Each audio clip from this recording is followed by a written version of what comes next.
Hi, everyone, and welcome back to Behind the Numbers. My name is Dave Bookbinder, and this is the show where we dig deeper to understand what matters most in business.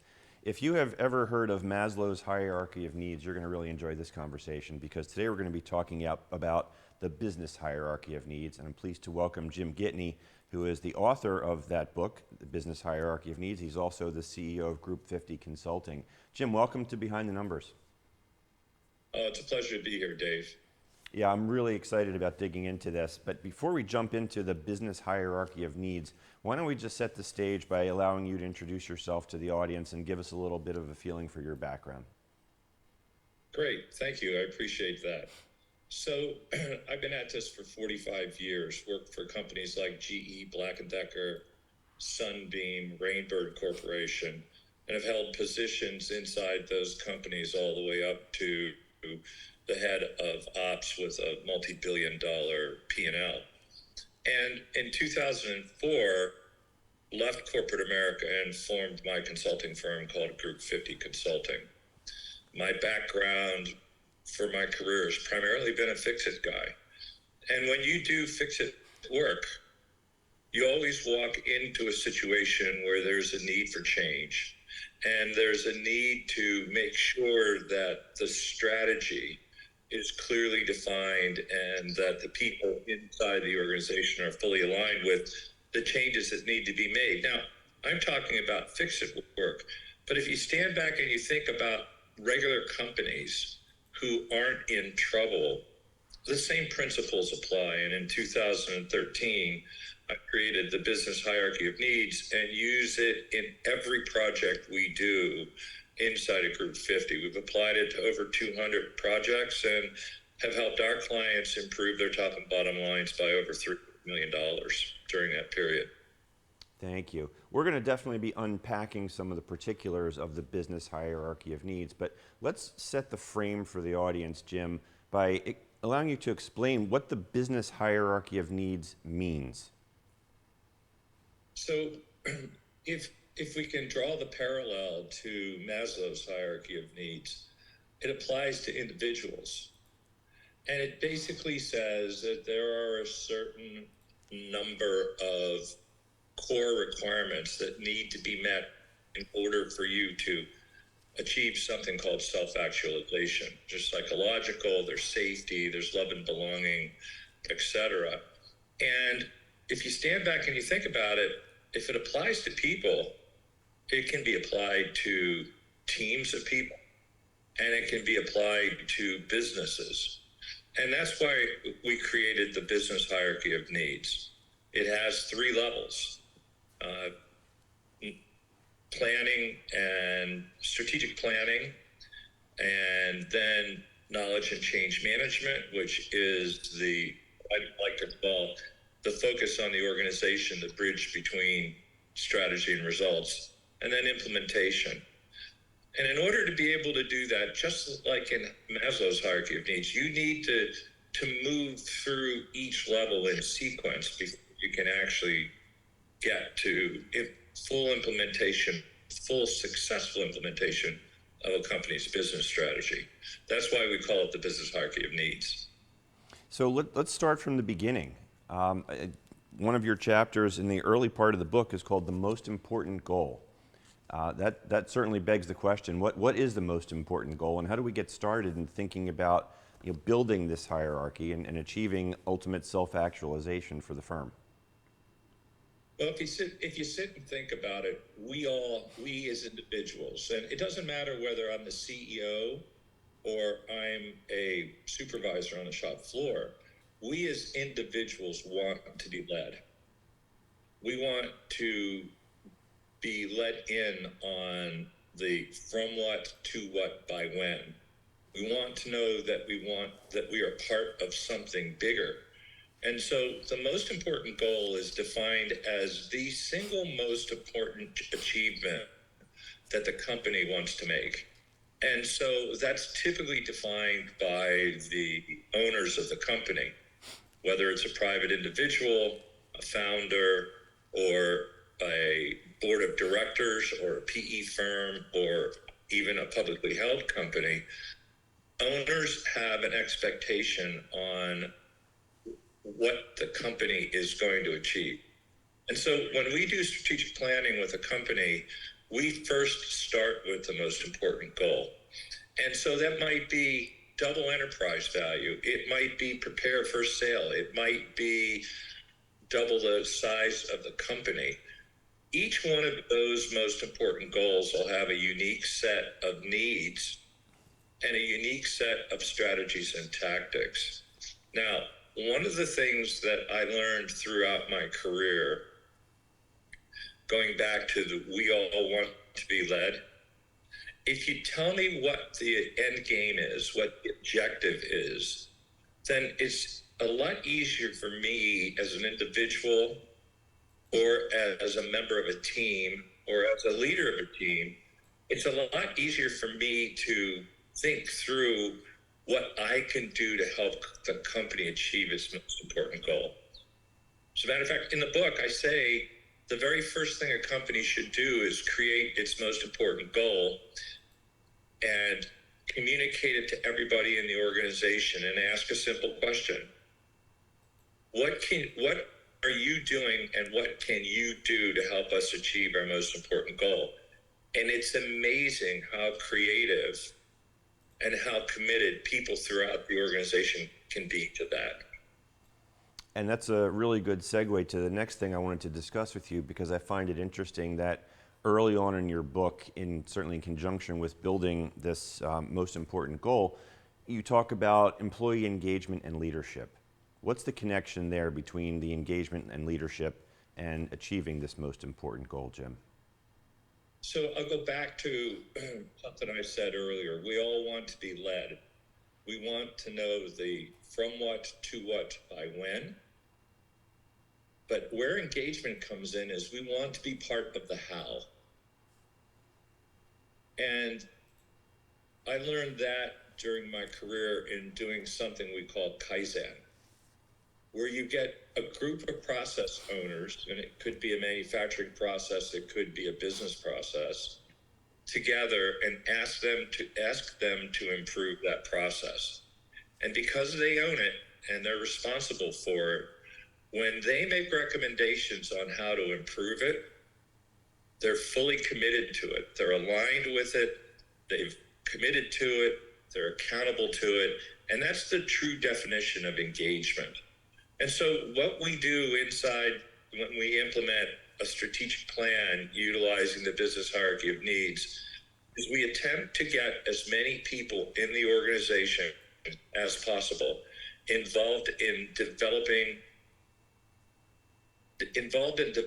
that strategy, but more importantly, involved in creating the tactics to implement it. Okay.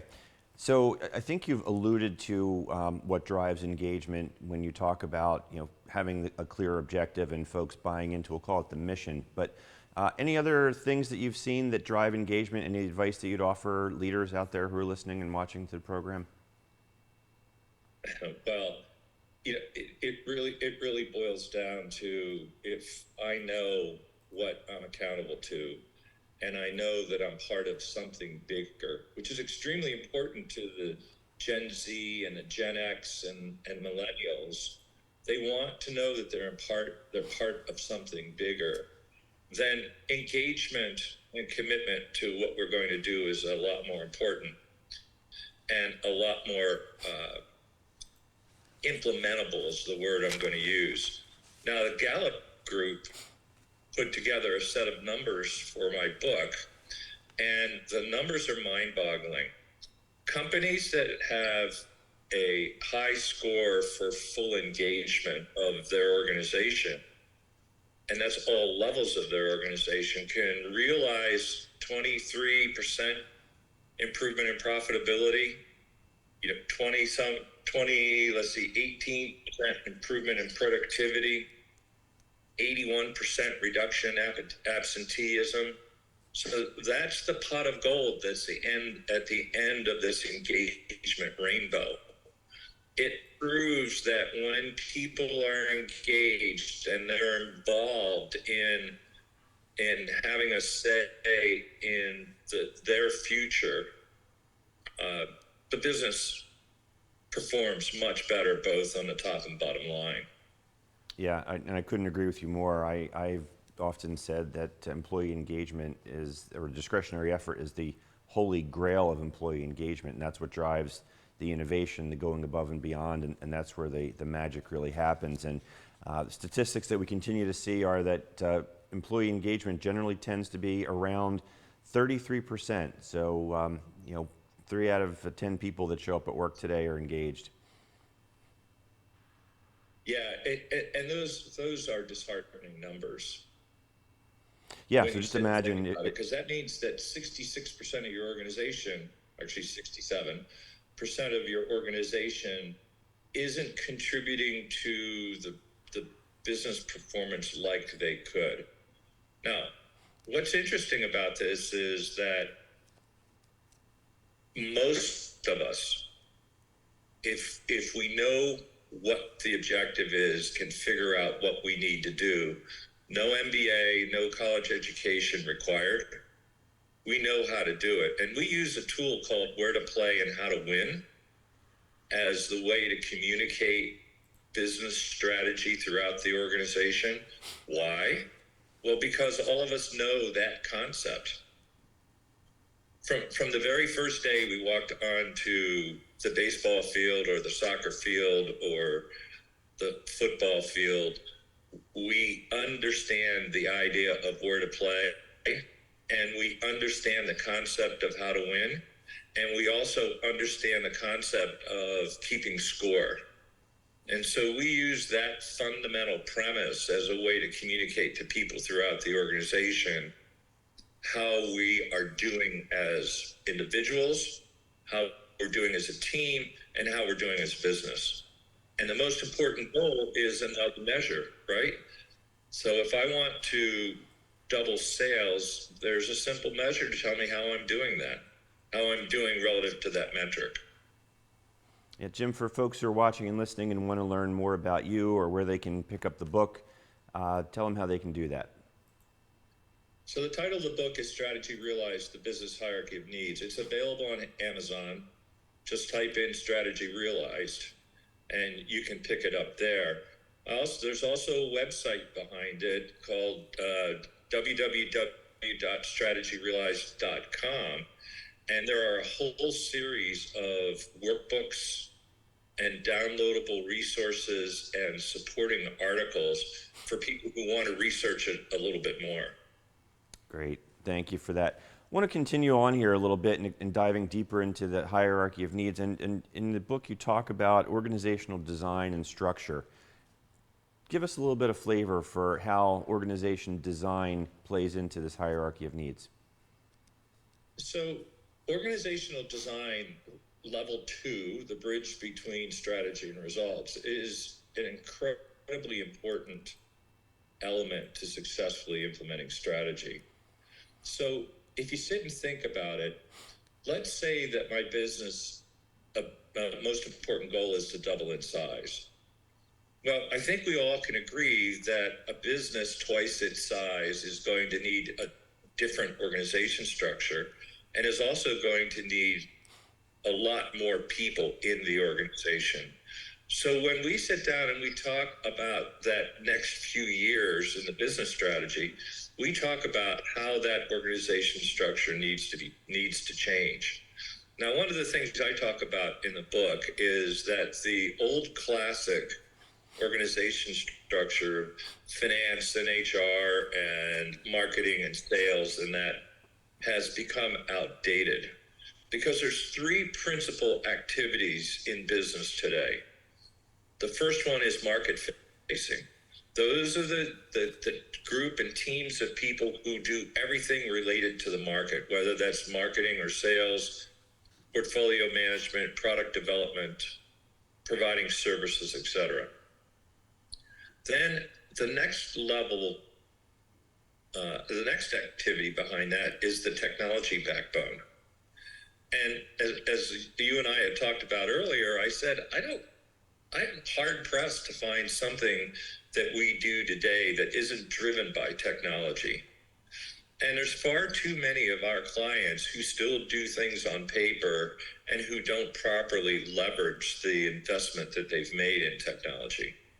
And then the third element in organizational structure is value-added activities. So that could be manufacturing, it could be the delivery of, it's basically about taking raw inputs, adding value, and selling a version of those a different version of those inputs to customers. And so in my book, I recommend that the future structures in business should be market-facing, technology, value add, and finance and HR, while still incredibly important, those resources reside in each one of those three groups because they know it better than a functional organization could. Interesting way to think about that, and it's a good spot for us to take a quick break. Jim, you sit tight. Folks watching and listening, don't go anywhere. We will be right back on Behind the Numbers after this quick commercial break. Hi, I'm Angela Pipersberg, and I have a new show here in RVN Television called The Angela Pipersberg Show. And I want you to join me every week as I sit with guests and we discuss their life journeys, share wisdom, and tips that will inspire you to live your best life. Don't miss The Angela Pipersberg Show every week here on RVN Television, where we're celebrating life and we're inspiring you to greatness. Hi, I'm Dr. Esther Malave, and welcome to my show, Achieving a Better You. Through this show, we're going to explore ways to make a better version of you. For example, nutrition, finance, fitness, health. Remember that there's always a way of making a better version of yourself, no matter what the circumstances are. And remember to look for Achieving a Better You show on RVN TV.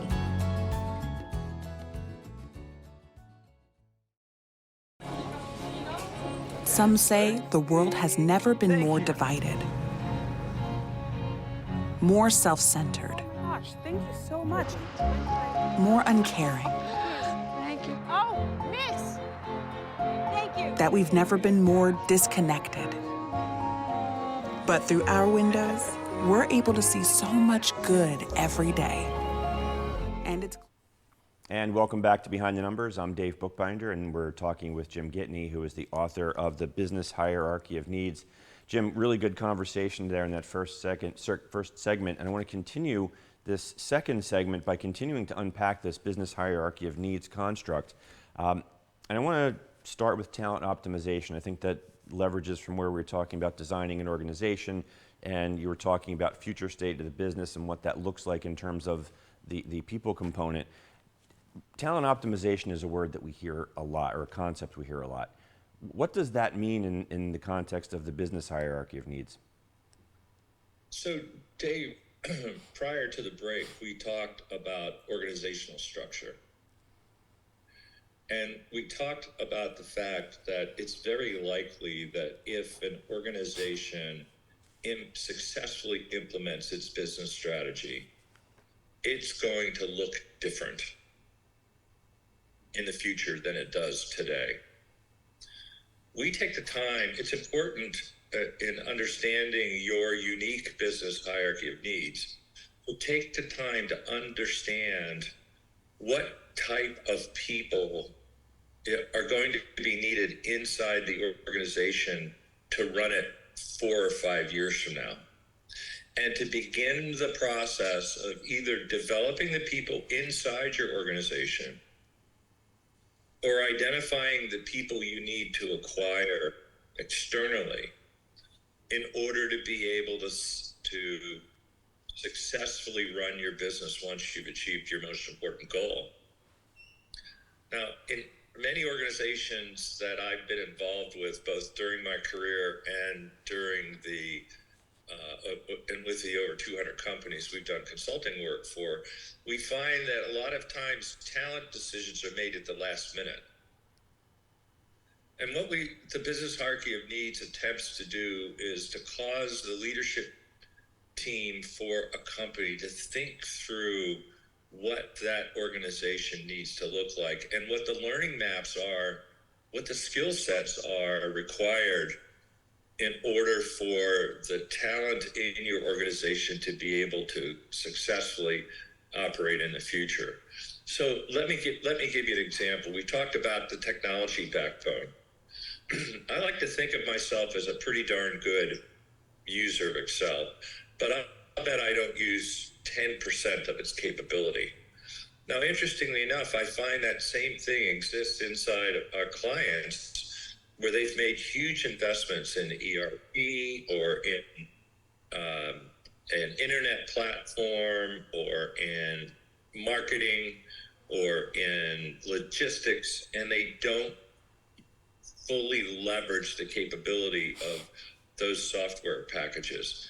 So part of talent optimization is to understand what types of technology skill sets the people in your organization are going to need and how to allow them to gain those skills. And when they understand how to leverage the technology properly, they're then able to continue to transfer those skills and redesign business processes around it. And that's all part of this complex thing we call change management.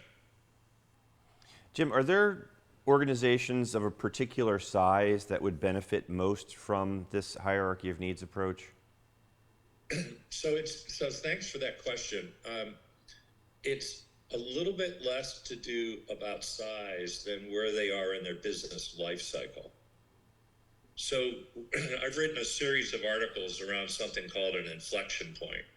And every time an organization doubles in size, it needs to redesign itself in order to be able to double again in size. And so that means redesigning the business strategy, redesigning business processes, redesigning organization structures. And so the business hierarchy of needs applies to every business and to teams and to individuals, but it's especially critical in companies that are in inflection points or companies that have gone through a merger and an acquisition or companies that need to be restructured.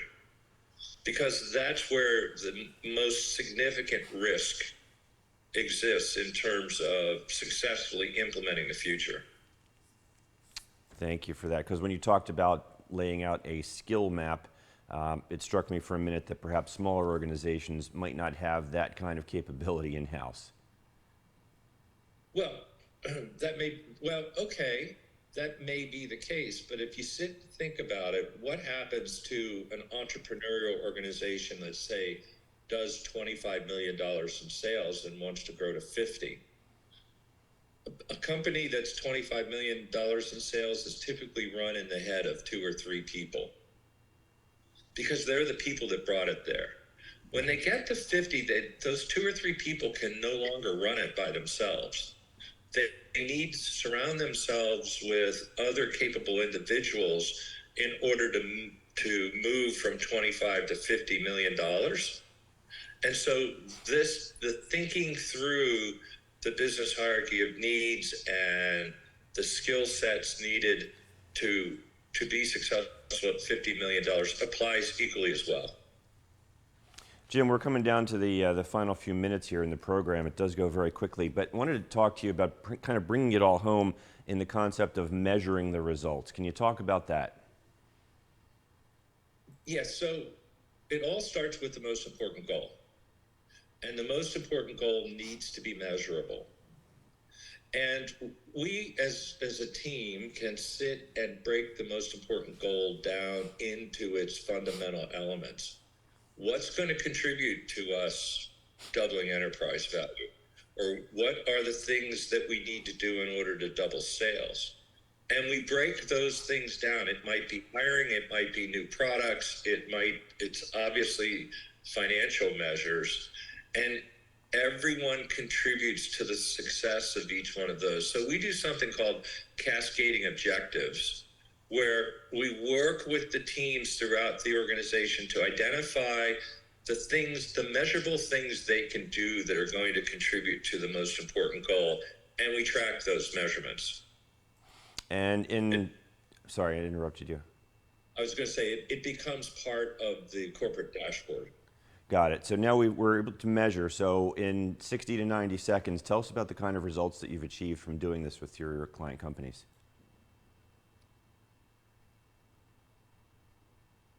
So can you repeat the question, please? Yeah, the types of results that you've achieved with your client companies from implementing this hierarchy of needs approach. So, for example, in one instance, there was an organization that was in trouble that was about $200 million and losing $15 million a year. And inside of 18 months, they turned around to increasing their sales and having over $15 million of profit, a $30 million swing. We worked with a $600 million company who had their technology backbone was in such disarray that when we ultimately defined the most important goal, we identified, you ready for this? 80-year effort years of wasted productivity inside the organization. Wow. And we were able to coalesce everyone around properly leveraging their backbone.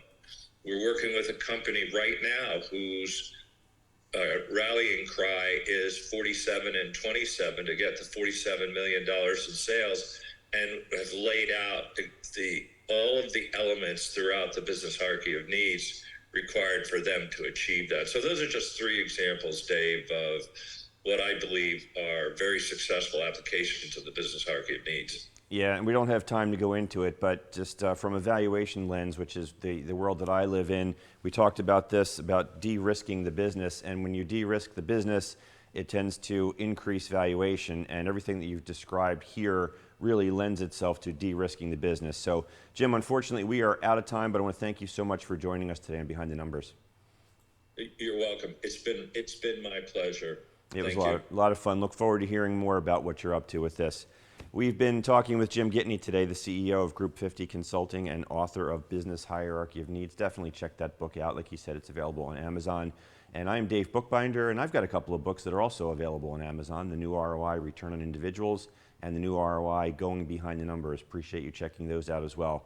Thank you at home for watching and listening. Really appreciate your support. And thanks to the Big Cheese running the board here today for me, making the show go super smooth. That's all we have for you today, gang. We'll see you next time on Behind the Numbers. Take care.